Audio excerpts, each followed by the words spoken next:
நம்ம அன்றாட வாழ்க்கையில் உப்பு அப்படிங்கிறது ஒரு இன்றியமையாத பொருள். நம்ம சாப்பாட்டில் உப்பு அதிகமாக இருந்தாலும் கஷ்டமாக இருக்கும், உப்பு இல்லை அப்படின்னாலும் நம்மளால் சாப்பிட முடியாது, வாமிட் வரும்.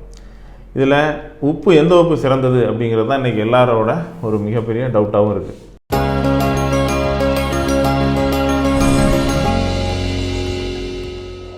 மூணு வெரைட்டி உப்பு இருக்குது. அதாவது கல் உப்பு, பொடி உப்பு, இந்துப்பு. இதில் எது நல்லது டாக்டர் அப்படின்னு நிறைய பேர் கேட்குறாங்க. முதல்ல உப்பு எப்படி வருது அப்படிங்கிறத நம்ம தெரிஞ்சுக்கணும். உப்புன்னு பார்க்கக்கூடிய நம்ம கல்லுப்பு வந்து எல்லாம் நினச்சிட்டு இருக்காங்க கடல் நீரை அப்படியே எடுத்து ஆவியாக்கினா உப்பு வந்துடணுன்னு. ஆனால் நீங்கள் உப்பளத்தில் போய் பார்த்தீங்க அப்படின்னா கடல் நீர் பக்கத்தில் போர் போட்டு அந்த போர் வாட்டர் தான் அவங்க ஆவியாக்கி அந்த உப்பளத்தில் காய வச்சு உப்பாக எடுத்துகிட்ருப்பாங்க. இந்த உப்பு நீங்கள் பார்க்கும்போது பியூராக ஒயிட் ஃபார்மில் இருக்காது. அது அப்படியே அந்த ப்ரௌன் கலரில் ஒரு ஷேடோட கொஞ்சம் ஈரநசுக்குள்ளே இருக்கும். இதுதான் நம்ம கல் உப்புன்னு முன்னாடி நம்ம கிராமங்களில் கொண்டு வந்து விற்றுட்ருப்பாங்க. இப்போ அதை ப்ராசஸ் பண்ணுறாங்க. முதல்ல நம்ம அந்த உப்பளத்துலேருந்து காய்க்கக்கூடிய அந்த உப்பில் நீங்கள் பார்த்தீங்கன்னா வெறும் சோடியம் குளோரைடு மட்டும் இருக்காது. அதில் மெக்னீஷியம் இருக்கும், பொட்டாசியம் இருக்கும், மேங்கனீஸ் இருக்கும், அயன் இருக்கும். ஸோ இந்த மாதிரி எலமெண்ட்ஸ் எல்லாம் சேர்ந்துருக்கனால ஒரு நசுநசு தன்மை இருக்கும்.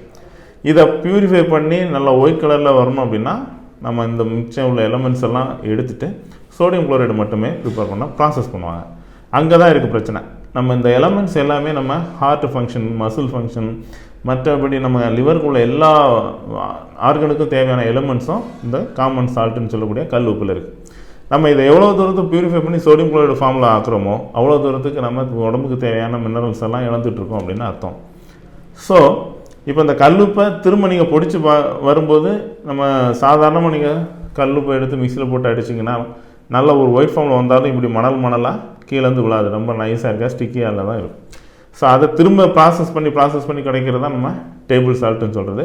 நல்ல பிராண்டடில் நீங்கள் டேபிள் சால்ட் வாங்கினீங்கன்னா ரொம்ப உவர்ப்பு தன்மை ரொம்ப அதிகமாக இருக்கும்.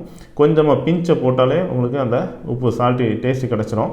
அதே நேரத்தில் மற்ற எலமெண்ட்ஸ் வந்து நமக்கு கண்டிப்பாக கிடைக்காது. ஆனால் அயோடைஸ்ட் இருக்குது எல்லாமே அவங்க சேர்த்து சொன்னாலும் முக்கியமான எலமெண்ட்ஸ் நிறைய நம்ம பியூரிஃபைடு ஃபார்மில் அந்த சால்ட் வரும்போது கிடைக்காது. சரி, இதை வந்து இந்த மாதிரி உள்ள சால்ட்டெல்லாம் வேண்டாம், எங்களுக்கு இந்துப்பு அது வந்து கிடைக்கக்கூடாது. அதாவது பல மருத்துவ பண்புகள் இருக்குது. நம்ம வாட்ஸ்அப்பில் கூட டாக்டர் நிறைய பேஷண்ட்ஸ் சொல்லுவாங்க, இந்துப்பு சாப்பிட்டா டயாலிசிஸ் தேவையில்லை, கிட்னி ட்ரபிளே வராது, ரொம்ப ஒரு உடம்புக்கு தேவையான எல்லா பிரச்சனையுமே அது சரி பண்ணிடும் அப்படின்னு. ஆனால் அந்த நம்ம இந்துப்பு அப்படிங்கிறது ஒரு ராக் சால்ட்டு. இது எங்கேருந்து எடுக்கலாம்? ஹிமாலயன் அந்த ரீஜன்லேருந்து தான் இந்த ராக் சால்ட்டை வெட்டி எடுக்கிறாங்க. இதில் என்ன ஒரு பெனிஃபிட்னா ப்ராசஸ் பண்ணியிருக்க மாட்டாங்க, அந்த ப்ரௌன் கலர்லேயே அப்படியே வரும். இதுக்கு நேச்சரும் நம்ம காமன் சால்ட்டுன்னு சொல்லக்கூடிய கல்லுப்புக்கு உள்ள நேச்சர் நீங்கள் எடுத்து பார்த்தீங்கன்னா ப்ராசஸ் பண்ணாத கல்லுப்புக்கும் இந்த இந்துப்புக்கும் பெரிய வித்தியாசமே இல்லை. இதில் என்ன எலமெண்ட்ஸ் இருக்கோ அதே தான் அதில் இருக்குது. பெரிய மருத்துவ குணங்கள்னு சொல்லக்கூடிய அளவில் எதுவுமே இந்த இந்துப்பில் இல்லை.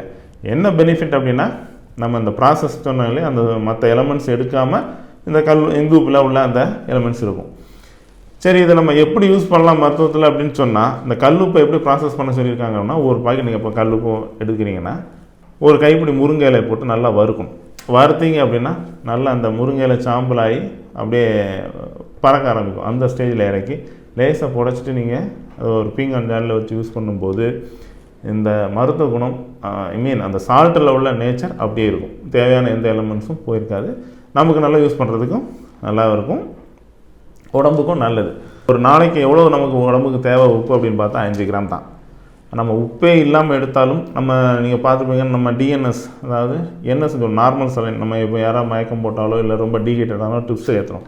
ட்ரிப்ஸை இருக்கக்கூடியது வெறும் சோடியம் குளோரைடு, அதுதான் நம்ம நார்மல் சலைன்னு சொல்கிறோம். ஸோ அந்த சோடியம் லெவல் மெயின்டைன் பண்ணுறதுக்கும் நம்ம உடம்புல உள்ள ஃபங்க்ஷனுக்கும் சால்ட் முக்கியம். அதே நேரத்தில் பிபி இந்த மாதிரி ப்ளட் ப்ரெஷர் ஹையாக இருக்கவங்க, அப்புறம் ரொம்ப சிகேடி பேஷண்ட்ஸு, இவங்க எல்லாமே நம்ம சால்ட்டை கொஞ்சம் கம்மியாக எடுக்கிறது தான் நல்லது.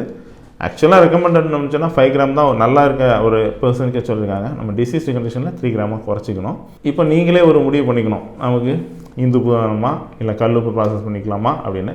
கல்லுப்பு இப்போ அந்த மாதிரி உப்பளத்தில் இருந்தால் நாங்கள் வாங்கணும் டாக்டர் அப்படின்னா பிராண்டட் இல்லாத ஒரு கல்லுப்பை வாங்கி நான் சொன்ன மாதிரி முருங்கை இலையில் வறுத்து அதை யூஸ் பண்ணிங்க அப்படின்னா எந்த பிரச்சனையும் இருக்காது, நமக்கு தேவையான எல்லா எலமெண்ட்ஸுமே கிடைக்கும். இதில் ஏதாவது டவுட் இருந்ததுன்னா நீங்கள் தாராளமாக கமெண்ட் பண்ணுங்கள்.